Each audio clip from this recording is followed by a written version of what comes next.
What's up, Tailgaters? My name is Tailgate Nate. Welcome to my channel. If you've been on my channel before, a little bit of a different video style than what I've done this year. Yeah, I brought the whiteboard back out.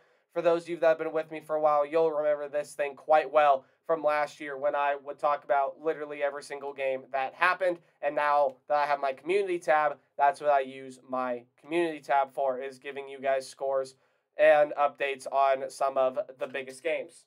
Give me a sec. Whenever I do these whiteboard videos, I always drop my little pointing marker. It always happens. Always.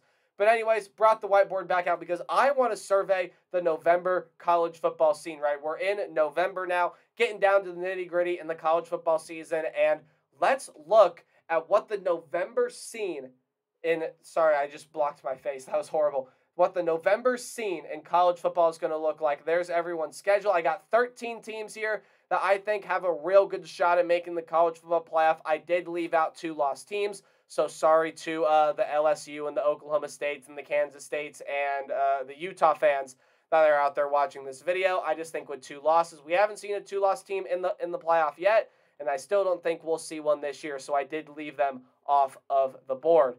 In fact, all of them have a less than 2% chance to make the college football playoff, according to the All-State Playoff Predictor anyway, and that's what these numbers are. These percentages are according to ESPN's model, the All-State Playoff Predictor. But before we dive into this, I want to give a big thank you to everyone that's been out there supporting my channel. Guys, we're so close to 3/4 of the way to 1,000 subscribers, so close to 750. If you guys can help me get there, I'd really appreciate it. So if you could hit that subscribe button. But hey, other ways you can help support the channel: like, comment, subscribe, share my videos there as well. Really, anything you can do to help support the channel means a lot to me. Let's dive in to this November slate. And the way that I have ordered these teams is by the order, I should say, that they were ranked in the college football playoff poll that just came out yesterday. I assume you guys are pretty familiar with that. So let's go ahead and take a little bit of a deep dive into each of the percentages, and then we'll look at the schedules. Don't know how long this video is going to be, so we're just going to roll with it. The highest percentage to make the college football playoff right now, the number 2 team in the land, according to the playoff committee, the Ohio State Buckeyes at 85%. I think that 85% is a good nod to just how talented this Ohio State team is. And I know people are going to say that, well, their really only toughest challenge has been Penn State. I mean, Notre Dame can find their way into the college football playoff committee's rankings once it's all said and done. Wisconsin can do the same thing, although some more work definitely needs to be done. Ohio State still got games against Maryland and Michigan. Right? Ohio State has played some pretty tough opponents, and they had a real good win last week over Penn State. But they are at 85%. You got a lot of SEC teams here on this board. In fact, there are 4 of them. Tennessee, number 1 team in the land, was 64%. Georgia at 69%. Alabama there with 1 loss, 50%. And then Ole Miss down here at a good 2%. And the Rebels currently sit at 8-1. So lots of SEC representation on this board. There's some Pac-12 representation on this board here as well. You got Oregon with 9%, USC with 8%, and then I did include UCLA on this board, but they do have a less than 2% chance to get into the college football playoff. Now, going back to Ohio State, there is more Big Ten representation on this board. You have Big Ten, not Big 12. You have Michigan here at 47%, and I did include Illinois on this board as well, because if chaos happens, there's a way that Illinois makes the college football playoff. They're sitting at less than 2%. Now, the only Big 12 representation on the board is TCU, one of the only undefeated teams left in the land. In fact, the other 5 are the top 5 teams according to the playoff committee. TCU sitting at 7 with a 12% chance to make the college football playoff, which I think is extremely low. The situation for TCU and these top 5 teams is if you win out, you're in the college football playoff. Now, that may be tricky for TCU because there's a situation where Tennessee, say, for instance, Tennessee, Ohio State, Clemson, and someone else wins out, right, including the conference championship, maybe Oregon. TCU may have a tougher time of getting in, but, hey, that 12% I think definitely needs to be higher according to the playoff predictor. And then the final conference, the ACC, you got Clemson, who I just mentioned a little bit ago, at 52%. And then I did include North Carolina down here, but they, of course, have a less than 2% chance to make the college football playoff. So let's dive into some of these schedules here down the line. This mainly is for your viewing pleasure, so you can see everyone's remaining schedule. I'm going to talk about a few games here on this list, and we're just going to go down the line and go team by team. We're going to start off with the number 1 team in the nation, the Tennessee Volunteers. Big one coming up this week when they go on the road in Athens to play the University of Georgia, the reigning national champion in the Bulldogs. The thing that's going to intrigue me about this game is how Tennessee handles a road environment, right? We've seen them beat Bama at home. They just slaughtered Kentucky at home. Let's see how they handle a road environment when they have to go play in Athens. Other than that, though, they got Missouri at South Carolina, which maybe you might want to hold your breath for. Could be a tricky one. And then at Vandy for the final week of the season there as well. Biggest test on the slate by far for Tennessee is that game there against Georgia. We'll see how they play in Athens.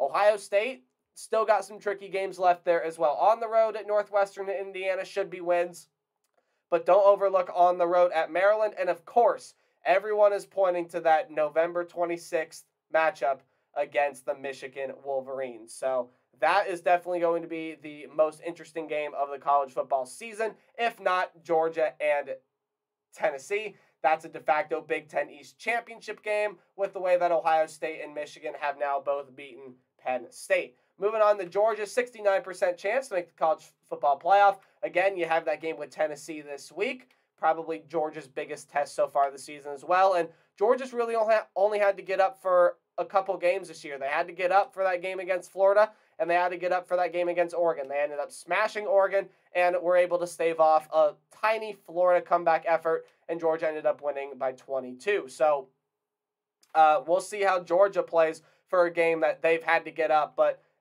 there's more problems than just Tennessee in the last month of the season here for Georgia. On the road to Mississippi State, on the road to Kentucky are big, big trap games, especially if they are to win this game. They're probably going to be the number 1 team in the nation after that, feeling really good about themselves, big boost of confidence. Then you got 2 tricky road games before your rival in Georgia Tech. Clemson has a big road game this week. They go on the road to Notre Dame, and I know it's not a conference game. In fact, Clemson is probably well on their way to playing for an ACC championship game, but Clemson still got some tricky games. Louisville on the schedule there as well, Miami, and then South Carolina. But they do end with all 3 of those games being played at home. So we'll see what Clemson is able to do for the rest of this season. I definitely think that hardest game is this week on the road at Notre Dame. So we'll see what happens there. Michigan. Michigan is a pretty interesting story. So they find themselves below Clemson in the first ever playoff rankings, which you have to think means you better beat the Scarlet and Gray at the end of the season in order to get into the college football playoff. But there are even some tricky games before that, including this one right here against the University of Illinois, because the Illini have been, pretty darn good this year. So Michigan finishes off the slate pretty tough. You do get Illinois at home, though, before that de facto Big Ten East championship matchup, barring any sort of disaster. Alabama's already dropped a game this year to the number 1 team in the nation, the Tennessee Volunteers, yet they still sit at a 50% chance to make the college football playoff. Why? Well, A, because they are Alabama. But if you look at the rest of this schedule for Bama, the next 2 weeks, very, very important for the Crimson Tide as they go on the road to play LSU and on the road to play Ole Miss. Neither of which I think are going to be easy games for Bama, but we've also yet to see the Bama team this year that really is able to find their stride on the road. Against Arkansas, they had their struggles, and obviously against Tennessee, they had their struggles, a game that they eventually would end up losing. So Bama has not been great on the road this year so far,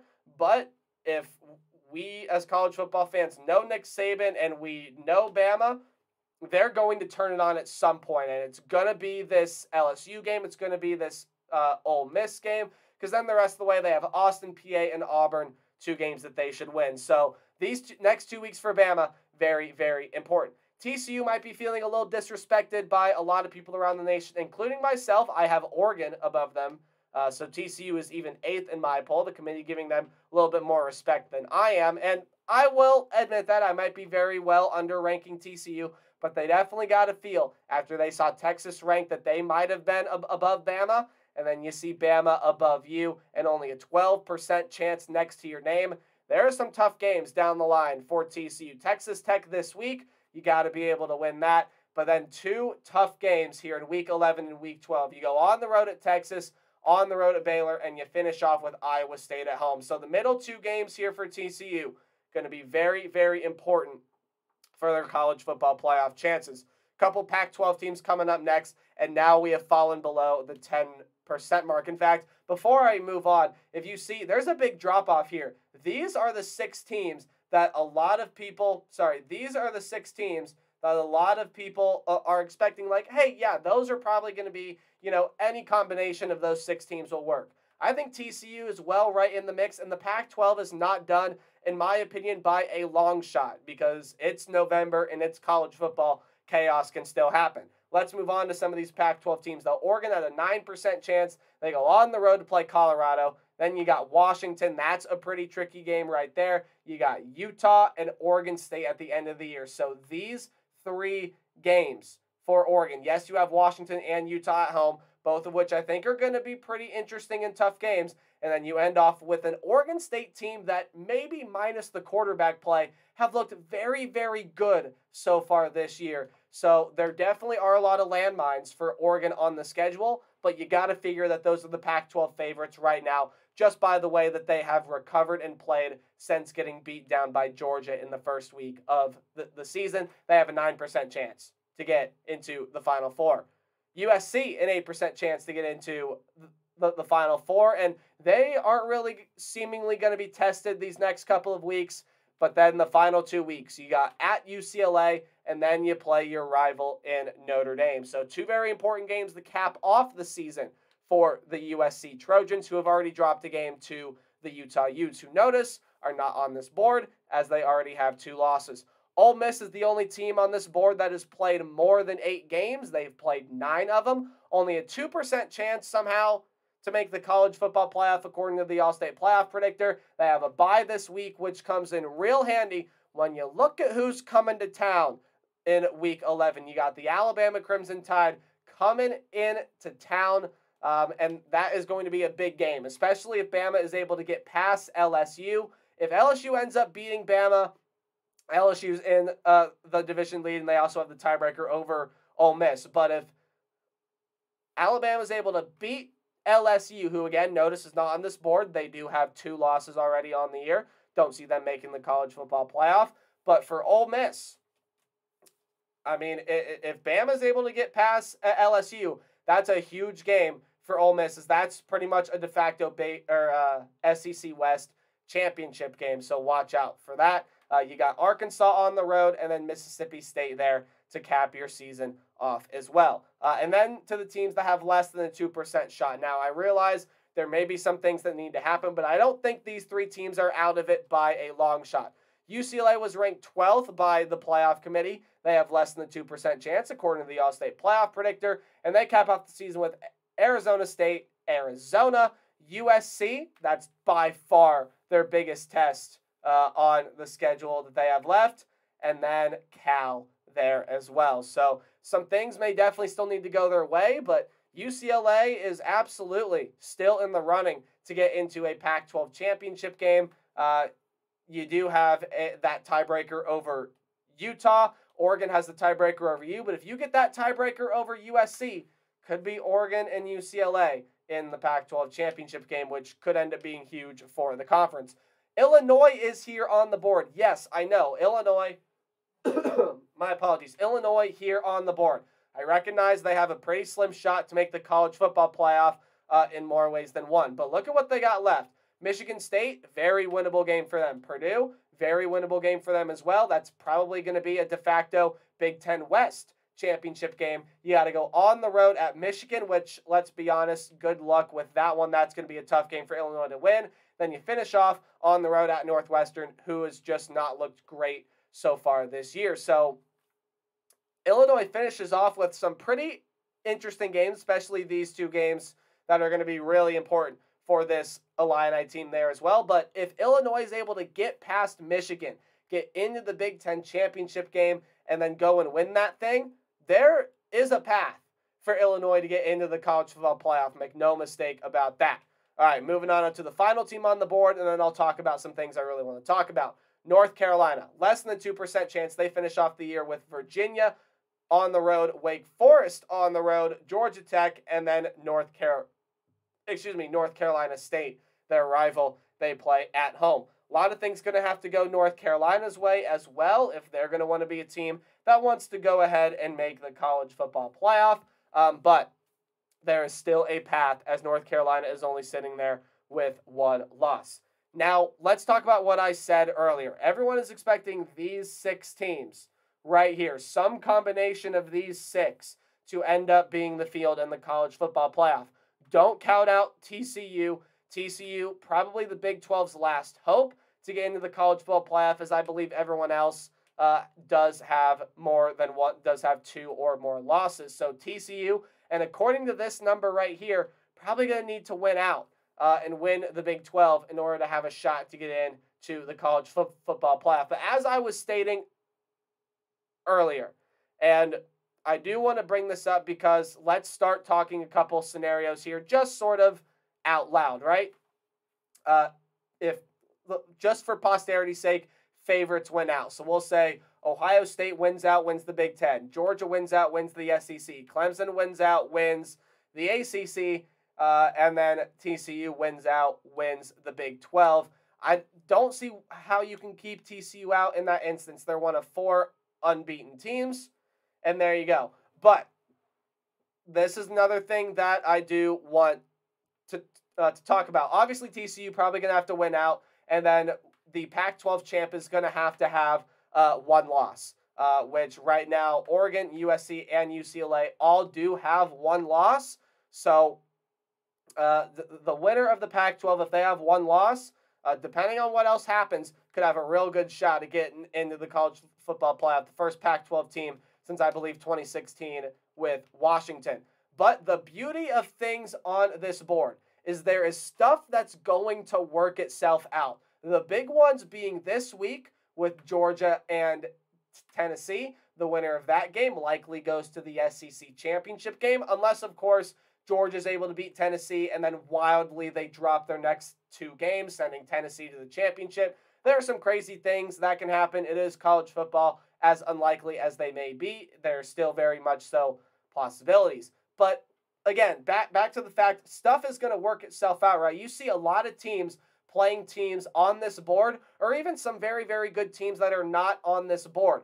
Tennessee and Georgia is one of them. At the end of the year, Ohio State and Michigan is probably the biggest one on this board here, besides, of course, Tennessee and Georgia.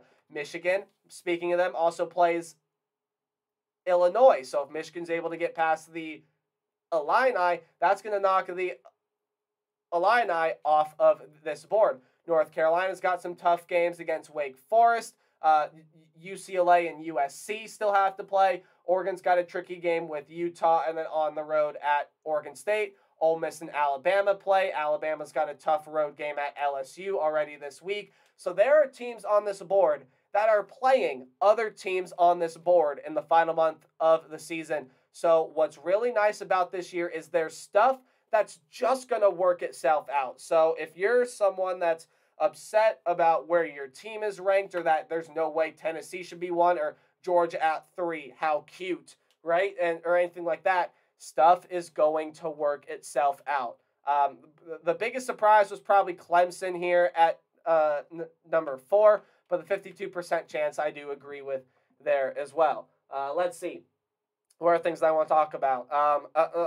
And I mean, let's talk chaos for just a brief minute here, and then I will sign off this video. There's chaos that can happen. That's why I have teams like Ole Miss and UCLA. Where's my pointer? Teams like Ole Miss, UCLA, Illinois, and North Carolina on this board. That's why I have teams like them here, because it's college football. Chaos can happen, especially in the late stages of October, which we're out of by now, and as we get into the month of November. I mean, again, the scenario I just happened. What if Georgia ends up beating Tennessee but loses their next 2 games? Well, A, that knocks Georgia off the board, and B, if Tennessee doesn't lose another game the rest of the way, like maybe they don't get tripped up at South Carolina, Tennessee's back into the conference championship game. What if somehow Bama goes on the road and loses to LSU? Or maybe they beat LSU and then they lose to Ole Miss. Ole Miss suddenly a big favorite now as they jump up as they have that tiebreaker over Bama. If TCU ends up dropping a game anywhere, they're gone. There's chaos that can happen with the Pac-12 there as well. What if Illinois is able to beat Michigan, but then Michigan goes on the road the next week and beats Ohio State, right? There's a lot of things that can happen still with 1 month left in the season. These are the 13 teams right here that I feel like have the most realistic shot, as these are all teams that are ranked by the College Football Playoff Committee. They're all teams that are heading towards a possible berth in a conference championship game. And they are all teams, most importantly, with 1 or fewer losses, which is what we've seen in the playoff from years past. No 2-loss team has ever made the college football playoff. So the month of November is going to be very, very interesting for sure. There's going to be stuff on this board that works itself out. I promise you, it's the way that college football works. Stuff always seems to work itself out. I definitely would end up changing some of these numbers, but let's see what the month of November has for us. In fact, leave your predictions for the month of November down in the comment section below. Leave any predictions you might have, thoughts about this video, maybe a team or two that I left off, maybe a 2-loss team that you think, hey, this team has a shot at making the college football playoff. Again, the only team that was on the playoff predictor that I saw with a higher than 2% chance that had 2 losses was Utah, which kind of surprised me, especially considering the committee ranked LSU at number 10. But again, you have that game right there. Stuff is going to work itself out. That's just kind of the big theme about this November, right? Is all of this, it's going to work itself out. So, hey, I really appreciate you guys watching this video. I'll put my hand down, let you guys look at the board while I sign off this video. Hey, I really appreciate you guys for watching this video a lot. Please don't forget to like, comment, subscribe. Do anything you can to help support the channel. But remember to play hard, but tailgate harder. I will see all of you guys in the next video. Goodbye.